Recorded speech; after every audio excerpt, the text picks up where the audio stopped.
Hello and welcome back to another Extreme Movie Night. Today we have a movie that is very much similar to another movie we covered a couple months ago.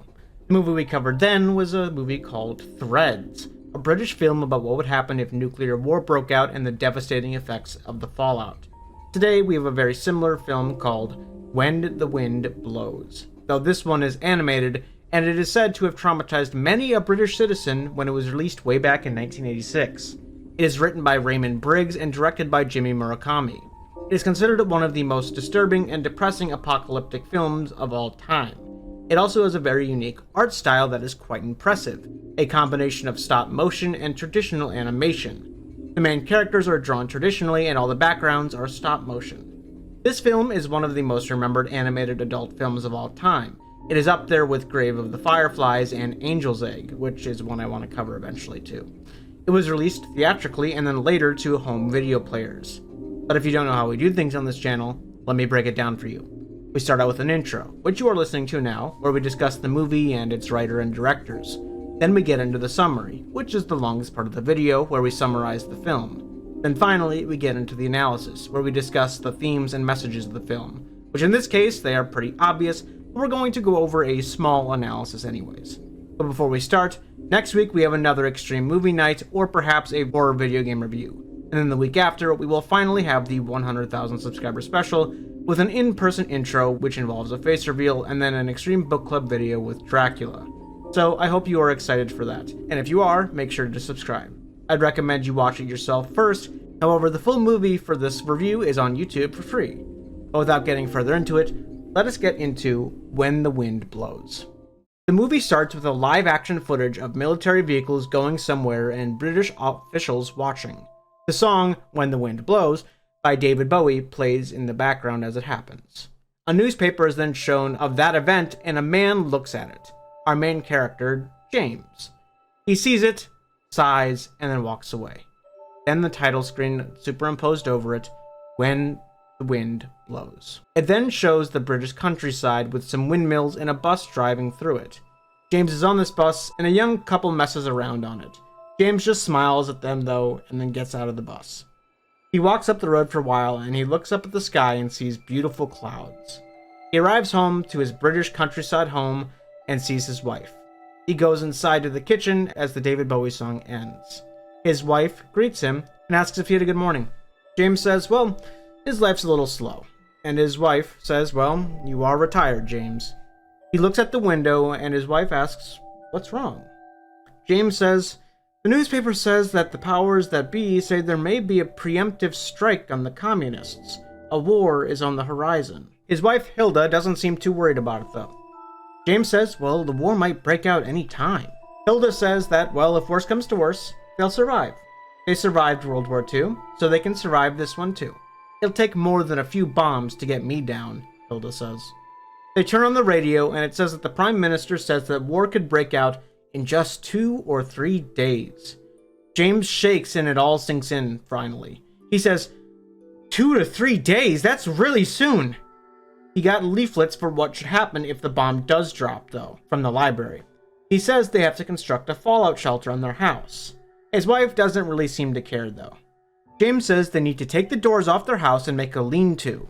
Hilda then says, well, why don't they just build an Anderson shelter again? But James says the papers say that those won't work against a nuclear bomb. He got these leaflets on how to make them this morning and he even gave one to his son. Hilda says that, well, the rain will ruin the paintwork if he takes the doors off. She doesn't seem to take it seriously. James then does take the doors off their hinges and begins working. Hilda goes out back, carefree as ever, and blows on a dandelion. She imagines a beautiful scene with flowers and memories of her first kiss with James and butterflies, but the memory gets interrupted by James banging a hammer making the shelter. She goes inside and says she doesn't like what he's doing right now. It'll be drafty with no doors all over. James ignores her and then looks back at the leaflet and says, the doors should be placed at a 60-degree angle against the wall. He doesn't understand what that means though. So he calls his son, Ron, to ask. He talks on the phone and asks his son, how's the baby doing? Ron says that it's fine, and then James asks, what is this about degrees, and how does he make the shelter? Ron then tells his father that he's worrying over nothing. There will be no war, there will be no bombs, there will be no nukes. He then laughs at his dad. James says that his son has to be responsible now. He's a father now. Ron tells him how to use a protractor and what 60 degrees means, and James says, "All right, thank you, son. But I am your father. I know a thing or two about war. You should listen to me." However, his son then hangs up on him, and James tells his wife how Ron is not taking this seriously. He says that he doesn't think that it matters exactly what degrees the angles are on the lean-to, so he'll just do it anyway, because it's temporary after all. It'll be over in a flash, he says. It then cuts to show a nuclear missile being built somewhere. Back in the countryside, James says, "You know, it's funny. Back in the day, the Russians used to be on their side. Joseph Stalin was such a good guy," he says. Hilda then says, He was like an uncle to me." Hilda then asks James if he thinks that the Russians will invade after the nuke. James says no, it'll all be done with missiles and commuters, although he means computers. They both then reminisce about their shelters from the war as kids. They hug and hold hands as they do. Hilda even says how it was quite fun during the war, actually. She enjoyed camping out in her shelter. It was peaceful, even. The next day, Hilda says that she doesn't want James to use her cushions from the couch in the lean-to. James then pulls out the leaflet and says he has to. They also need to have food for 14 days to stay in the shelter. So he goes to the store. He comes back hours later and says, "There's no food left. There's panic buying." Hilda says, well, there's no helping that.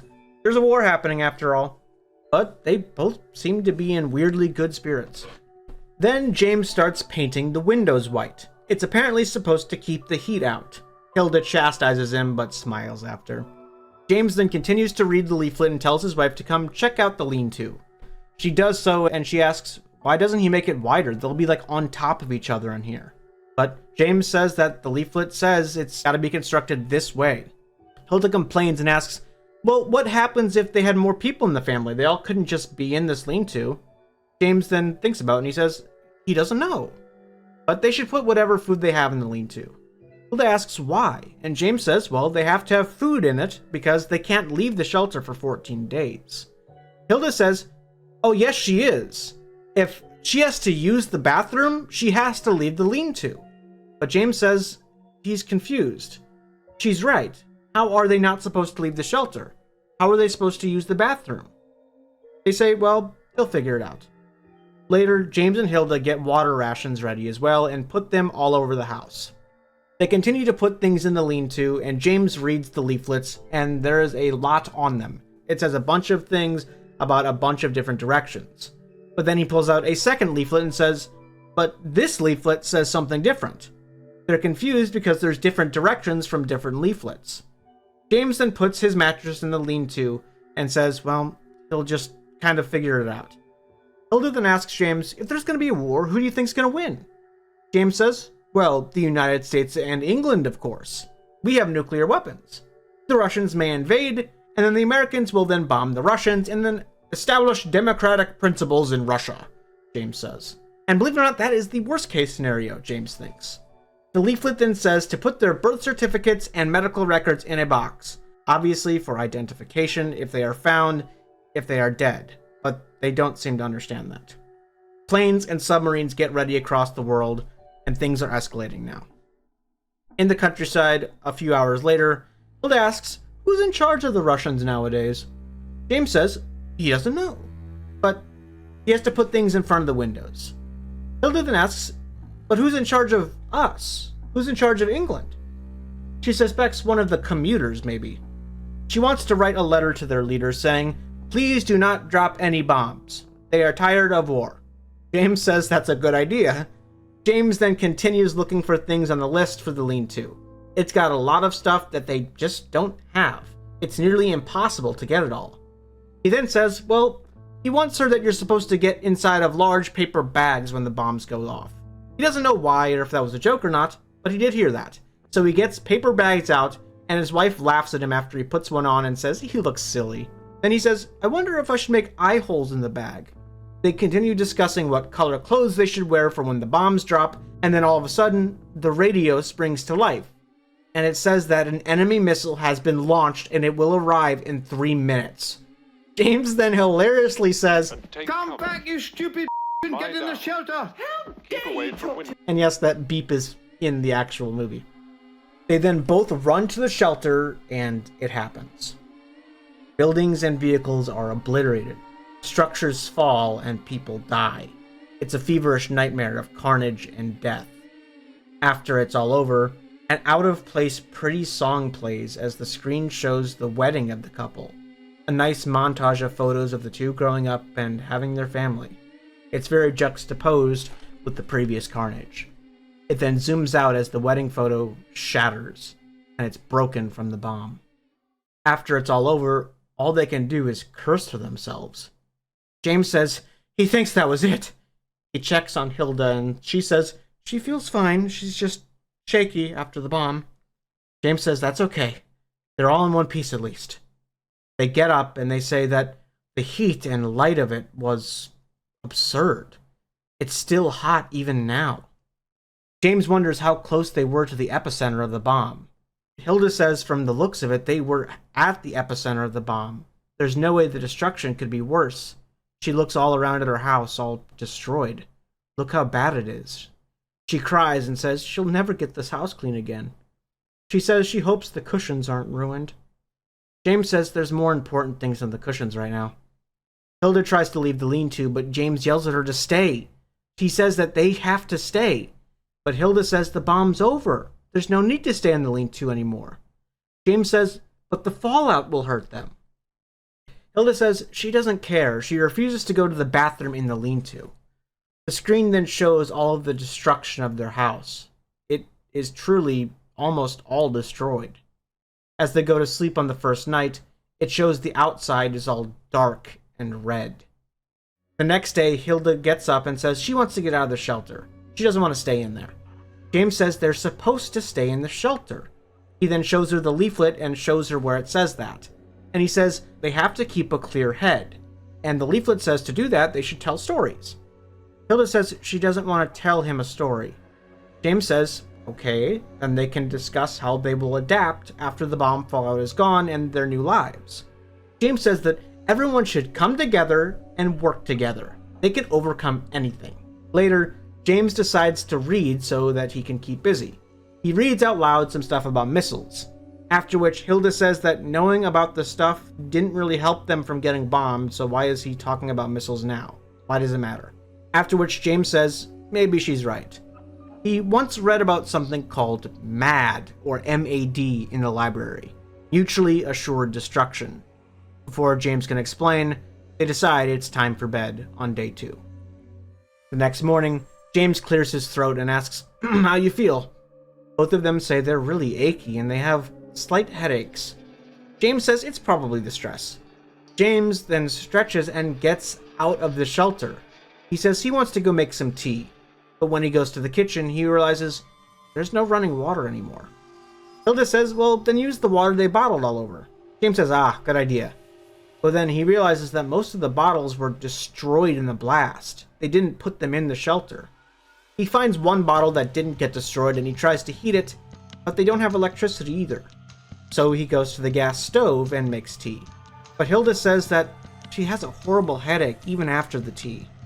When they try the radio to hear what's going on, it doesn't work. So they try the television instead, which too is not working. Hilda then finally says they should just wait for the papers, but it hasn't come in days. James says, that's to be expected. Things might be a bit slow after the bomb. So they sit at the table and talk. Hilda says that she hopes their son, Ron, got back in time when the bomb went off. James says, he'll try calling him. But as he does, the phone too does not work. Hilda sweeps the debris and they talk about how the post office has to still be going, right? Time passes and James wonders if the war's over yet. He says he wonders who won. Hilda says, well, the Brits and the Americans won, of course. They can't have lost this one, they won the past 2. James then pulls out the leaflet and looks at the supply list again. He says they never finished it. They didn't get paper for sending messages or a gong for an alarm or anything. As they keep talking, Hilda remembers herself blowing that dandelion earlier, but this time, a stranger memory happens. A grave and people ascending to heaven, and the two of them staring at a pond until they swirl together. After the memory's over, they sit in the living room. James and Hilda say they both feel pretty sick. They took some aspirin and it didn't help. Hilda says, what if someone visits and sees the house like this? James thinks, well, it's okay. The emergency services must be on their way. They should be here any time. Hilda lies down, and James tries to assure her that everything will be all right. Hilda says maybe they should have stayed in the shelter. But she says she's not hungry anymore for some reason. And James says, strange, he isn't either. All of a sudden, James realizes they should be in the shelter. But Hilda says they've been out of the shelter all day. There's no radiation or whatever, nothing's going on.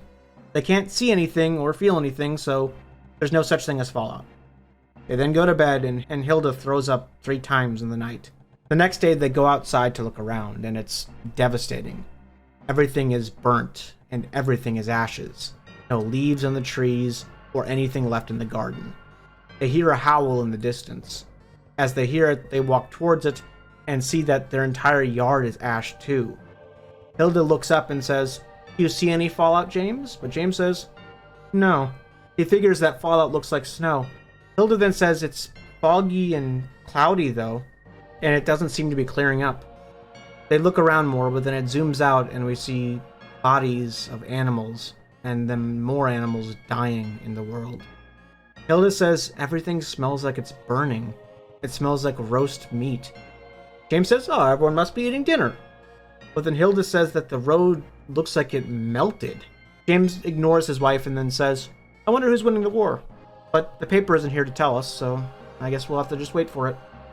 They then walk to the backyard and Hilda throws up again. She's also said she had diarrhea this morning. James says, oh, it's just nerves. He then pulls out some lawn chairs and says they should sit out in the garden. It's a nice day. They sit down and James says he feels kind of dizzy, but he thinks everything's okay. Then clouds roll in and it starts to rain. James is happy because that's water. He grabs some bowls to catch the rain so he can drink it. They are all out of water after all. Hilda wonders if it's safe to drink it, but James says, oh, it's rainwater. It's the cleanest water there is. However, they should boil it just in case. Hilda then asks, in case of what? They survived the bomb, right? James says, you think so, but in Hiroshima, people died a long time after somehow. Maybe it was the water. So he thinks they should boil it. They sit down and eat bread and drink tea, and they reminisce. Hilda says she's happy they moved to the countryside, but she wonders how it is in the city right now. James says maybe if they were in the city, he could have helped out and been a fireman helping with the fires from the bomb. He then pretends to be a hero carrying a woman to safety. His wife says that she wishes they had neighbors, just to talk to someone, but they just continue to clean and they say that they wish they didn't have to stay in their house.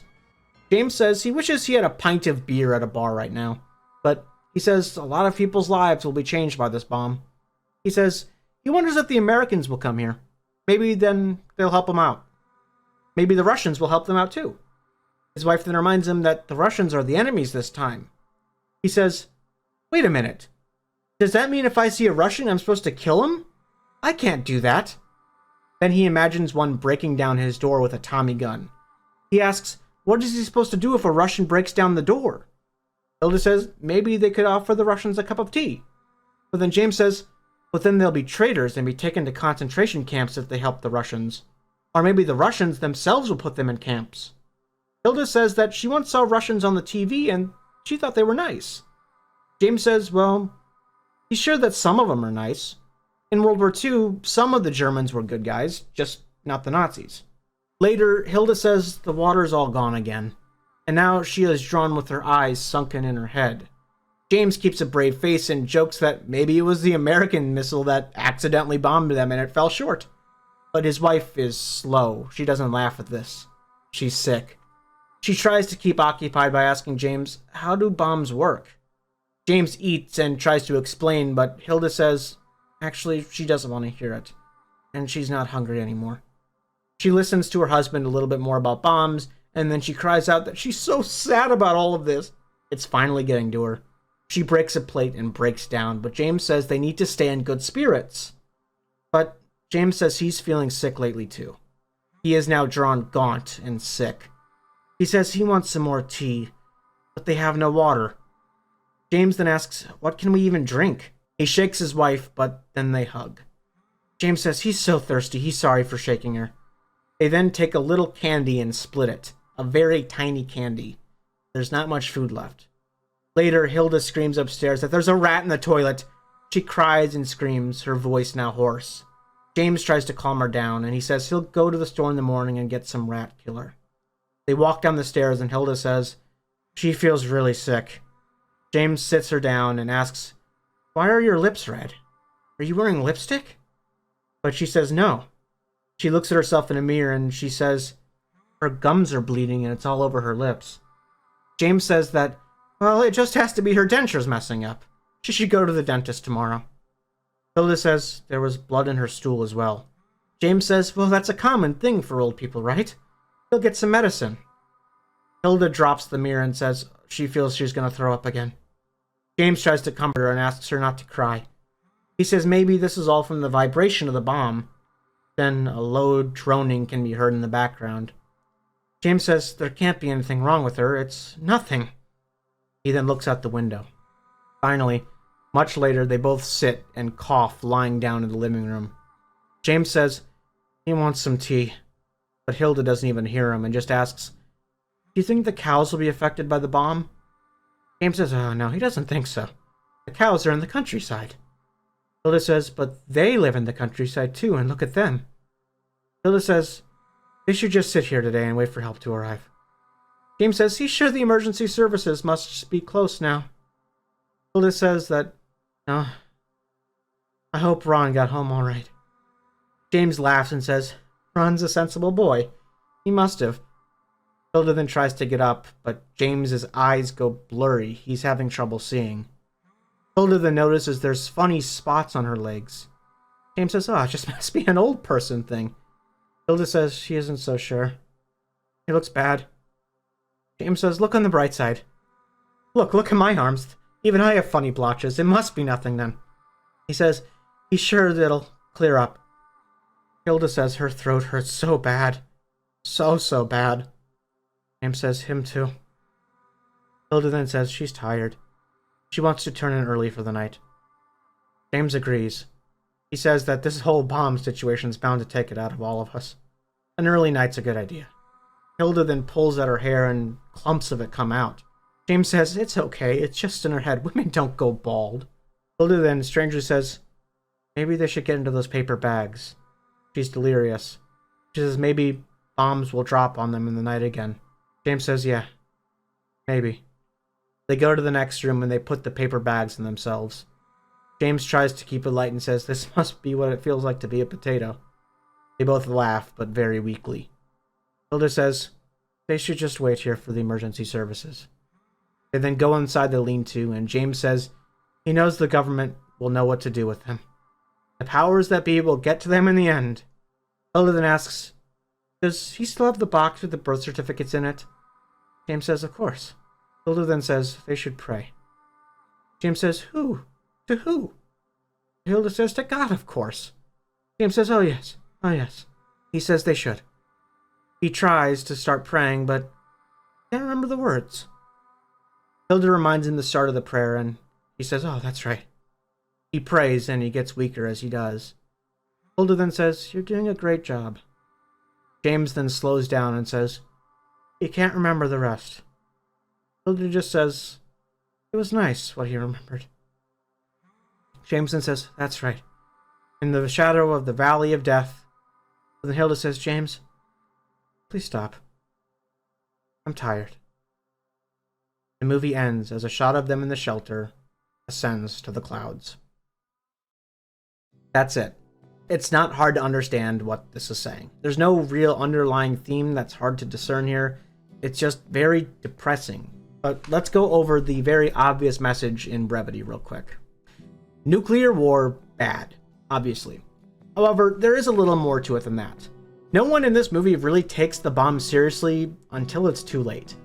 Although James does a little more than his wife and son, he is still ill-prepared. No one alive today has ever experienced the unbelievable devastation of a nuclear bomb and has lived to tell the tale.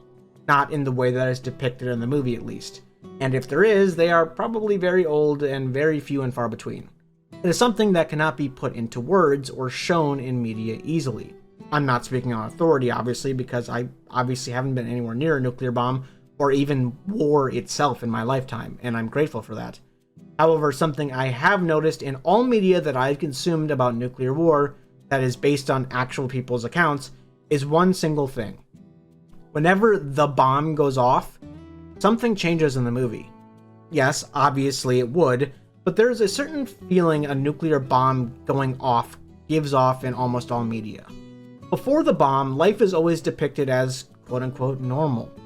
However, when the nuke goes off, it becomes so unrecognizable that it's hard to tell that it was ever normal in the first place.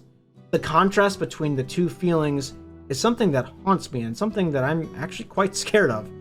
In this movie in particular, James and Hilda are seemingly very good normal people. People that you'd see in a grocery store and always have a good thing to say about. I believe something in this movie that is not as obvious as the nuke going off is that everyone will be affected by a nuclear bomb and most likely die. I'm not saying that in the country or in the radius of the bomb people will die, because obviously they will, but bystanders and people that have no interest in the government or war. And I'm not just saying innocents in the country either. In the movie, there's a small line about MAD, which stands for mutually assured destruction. What that term means is that the only thing that is keeping countries from using nuclear weapons is that the assurance that if one is used, the world will end. Full stop. If even one nuke is used, it will more than likely assure the destruction for everyone involved. But not only them, literally the entire world. Even wonderful people like James and Hilda. The people that don't deserve it, no matter what side you're on. Obviously, this is a cartoon made for kids or adults around the time it was released, but I believe that this is one of the most powerful pieces of media when relaying the devastation of this kind of war. Because who knows who it touched that is in power right now that may have seen this. It is a piece of media that is so devastating and heartbreaking that it has stuck with people even today. Thank you for watching. I apologize for the shorter videos this week and next week, but know that the Dracula Extreme Book Club is very much so on its way, and it will be great. If you want to be like these people you see on screen now, you can head on over to my Patreon and become a super supporter, which of course is not necessary, but appreciated. You all have no idea how much you all mean to me and what you all do for me. I love each and every one of you. I will see you next week for another Extreme Movie Night or a smaller horror game video. Or a smaller horror game review. I'll see you guys then.